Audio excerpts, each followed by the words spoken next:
Hello, world, and welcome to our second episode of Drop the Point. It's Hambone here with Nolxero. What up, Zero? Not much, man. Living that Phobos life. Living that Phobos life. I can't believe that, dude. That is an actual thing now. I can't believe people are really about that Phobos life. There we go. Well, guys, today we wanted to talk to you a little bit about gaming and the investment we make as gamers. So, without further ado, let's just go ahead and jump right into it.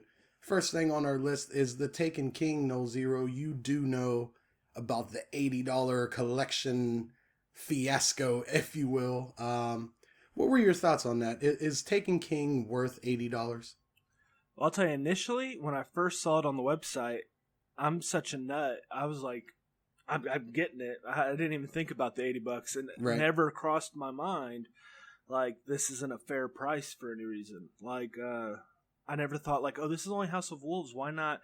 Why do I have to pay 40 or 80 for this now? And then once I started hearing the complaints come through, it kind of brought me back, and I was like, oh, okay, this is why people are complaining, because it's everything that we've already bought, and those things. For me, I can't really justify it for anybody. I think $80 is kind of steep, maybe, Yeah. but I think everybody is got to determine what the value is to them. If they want the collectible stuff, great. I'll tell you, I don't think the $20 digital items are worth $20. I Right. can tell you that much. But $80, I'm okay. I'm buying it, so I'm okay Well, with I it. mean, yeah, if you look at it, it was sold out within the week. You know what I There's mean? a It lot of wasn't people that like, are okay with it. yeah, you know what I mean? So even though we debated about this on the podcast and we've talked about it at great length and in party chat or whatever, Hmm. it's apparent that the community had a very astounding yes, we want it. We're willing to pay $80 for it. I actually missed the train because I didn't have $80 at the time. So I will be going with the $40 digital edition with the overpriced $20 pack that you can get on the day of release. So that's where I ended up on this. And it was just, like I said, for me, it was out of financial burden, if you will. So had I had the $80, I would have my Strange Coin replica. And I guess, you get a couple treasure maps and stuff like that. But do you think that you're going to have a better experience playing the Taken King with your $80 version versus my $60 version? No, I mean, I don't think it'll be a better experience. I mean, I'll have the strange coin, and I'll probably take Twitter pics with it. But So what's the draw to it then? What's the reason that when you saw it, it came out, you were like $80, boom, done. Didn't I'll even tell think you about it. what my draw is from when I was a kid. I used to play a lot of RPGs, and Hmm. there was a Lunar Silver Star story that used to be. They would put out, like, when they had 1 and 2. They put out these big cases that have books and maps that were like leather bound and just Hmm. really cool collector sets. Yeah. And as a kid, I thought it was the coolest thing. I was like, I look at all this stuff that is special to the game, and if you really enjoy the game, like, I just always fell in love with those little knickknacks. And I never thought about price, whenever I was mowing lawns to buy games. And so for me, whenever I see something in a game I love, I just like the little knickknacks, man. If Right. Bungie had a store where I could buy the replica ghost or replica gun, I'm sure I would buy stuff like that. But so when it comes to a collector's edition, I'll take it there too. So basically, it comes down to how addicted or how invested you are into the game that really determines whether or not you're going to pick up replica items. Because then you have somebody at my level who's like, I don't necessarily want all the memorabilia stuff, but I definitely want anything that has to do with in-game content. And then you have Yeah, people who are like, no, you know what? Prove it to me that I need it. So I just want the $40 version. So it'll be very interesting to see how that shakes out. yeah. So moving on from the Taken King, us as gamers, we have a very elaborate setup, and that's what I want to talk to you about.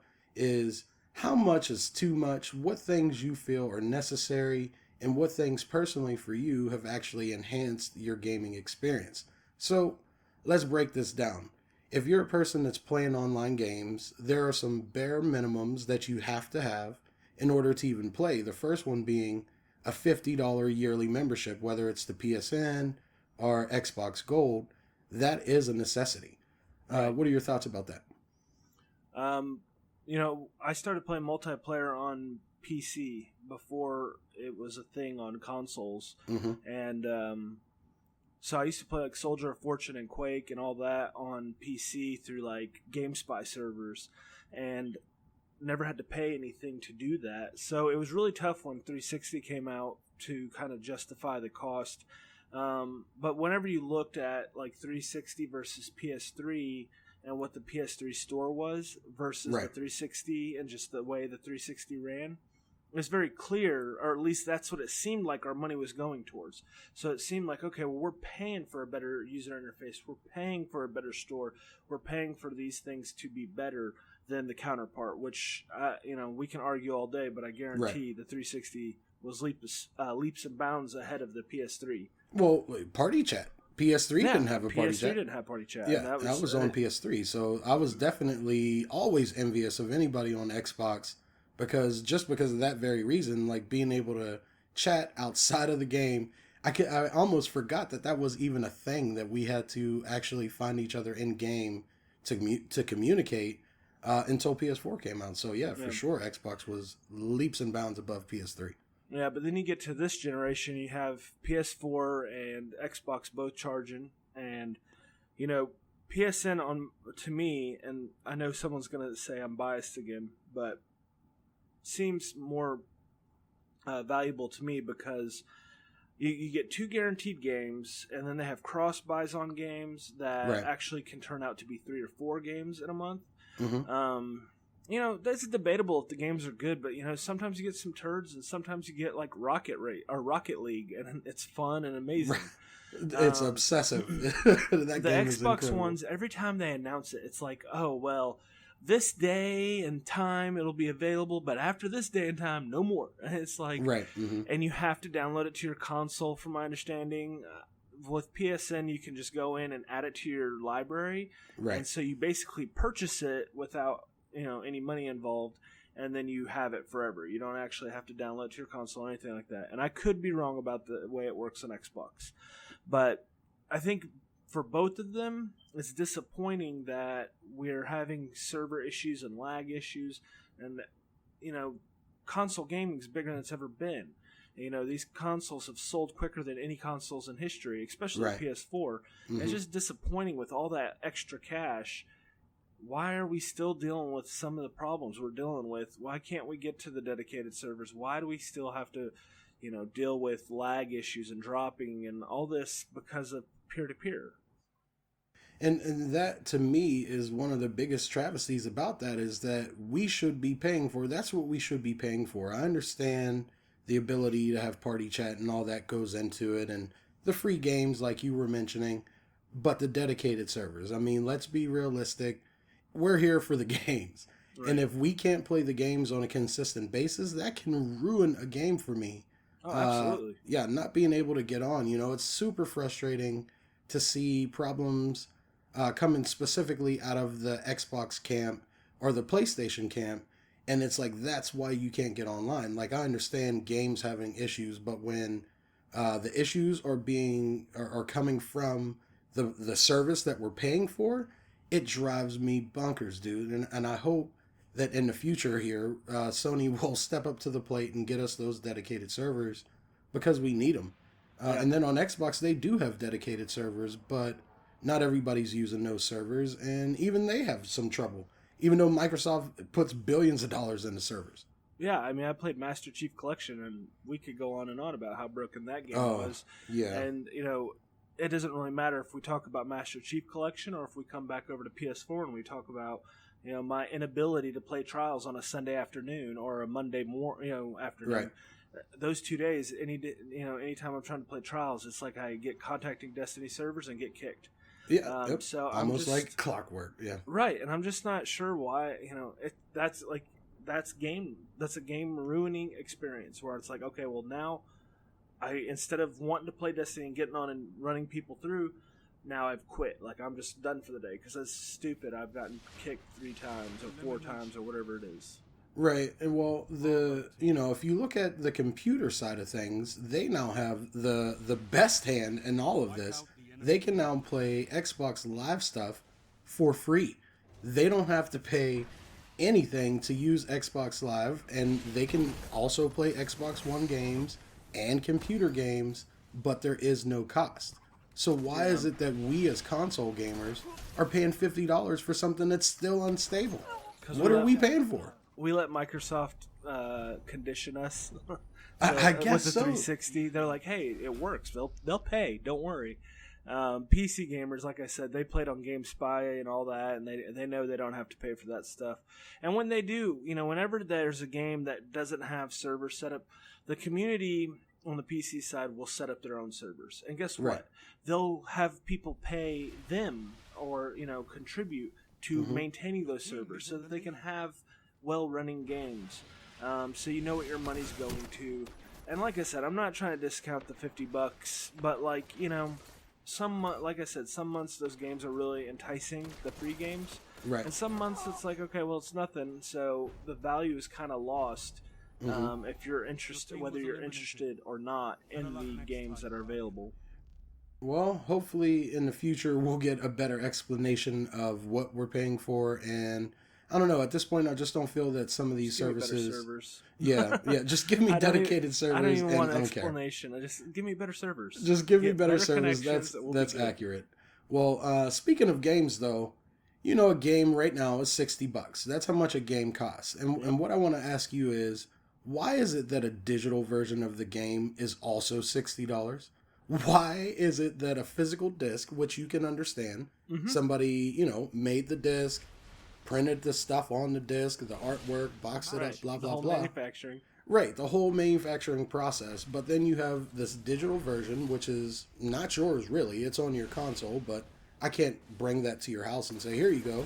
You can play this game. I mean, we can get into share play and all that, but what we're really talking about here is, why is a digital download the same price as a physical disc? I know the answer to this. Please enlighten. Okay, so what it is Walmart, Best Buy, GameStop. These consoles need a place to be sold. Right? And if everything's sold on the PlayStation or the Xbox digitally, then it's like GameStop would go out of business, essentially, right? Right. Not so much Walmart. They don't really care that much. And Best Buy would have a problem with it as well because they accept used games and all that. So they're really interested in having physical copies of games. But so if the consoles sell the games digital only, then that takes the repeat buys potential of a customer coming in and buying a console. It's like, well, that guy might come back and start. If he's buying his console here, he'll buy his games here. But if that's not an option, well, it's like it's a one-shot sell, and then Best Buy's like, well, you know what? Then I'm not going to carry your console at all. So good luck selling that console to someone that's going to buy games digitally when you're not giving me a way to make more money off of your console. So it's going to be tricky for them to get out of that, like just gaming in general, until we get to the PC thing and we have like a Steam on our consoles. It's going to be difficult to get away from. That's why you see Steam do sales that are amazing. It's like $5 you can get like a whole collection of games, and we'll get there, but it's just going to be a while. I think it's going to at least have to wait till GameStop kind of dwindles out, which is probably another 5-10 years. Right. So what's the better investment then? If I'm looking at this and I don't have a game, let's say Batman, do I go to GameStop and look for a used copy, a new copy, or do I get it on PSN? What's the better investment there? Well, if you want to save tax, buy it on PSN because they do not charge tax on PSN. Okay, that's good to know. So that saves you a couple bucks. I always base it off of my financial situation, really. Can I afford to buy another game down the road if I so choose to get another one? If I don't think if it's a game I don't think I'll play very long, I'll buy a physical copy of. You know, Batman, I've always loved the Batman games, so I bought that one digitally, no problem. Bloodborne, I bought digitally, no problem. You know, it just, to me, and sometimes it's lazy. Like, sometimes I'm like, I want this game, and I don't want to go to the store. So, No, that makes sense. I mean, for me, it normally comes down to what I think I can make if I was to resell the disc. Because for a very strong portion of time when I was on PS3, I was able to get games in the physical form, play them, beat them within the time frame. Like GameStop, they all have like a 2 week window. Like if you return it by this date, you can get $40. So now you only lost $20 on your purchase. right. So some games I bought and I beat super quick, and then I went and I traded them in, like Last of Us, GTA, like all those type of games. I ran through them, but then the money that I got back, I was able to get older games that I missed out on, and then go back and play, like some of the BioShock series and stuff like that. So for me, the investment is always in the physical disc, just because of the freedom you have with the disc. If I want to give it to you to play, boom, it's now in your possession because it's my disc. If I want to go back and sell it and try to make some money off of it, I can do that. It's my disc. But if you get it digital, you're stuck with it, at least for the time being. I have seen some stuff saying that they were trying to work out a way to get digital resales. I don't know how that would work, but that's where we are currently. Moving forward here, we have our system. We have our $50 online subscription fee. We now have bought our game. Now we need something to hear the game on. With PlayStation, you get the little monocle, as people call it, the little earpiece that you get in, that surprisingly is not half bad. Now, there is no immersion in the game, but it has crystal clear communication, and I've never once been like, I can't hear you. So from that aspect, for just ease of use, it does work very well.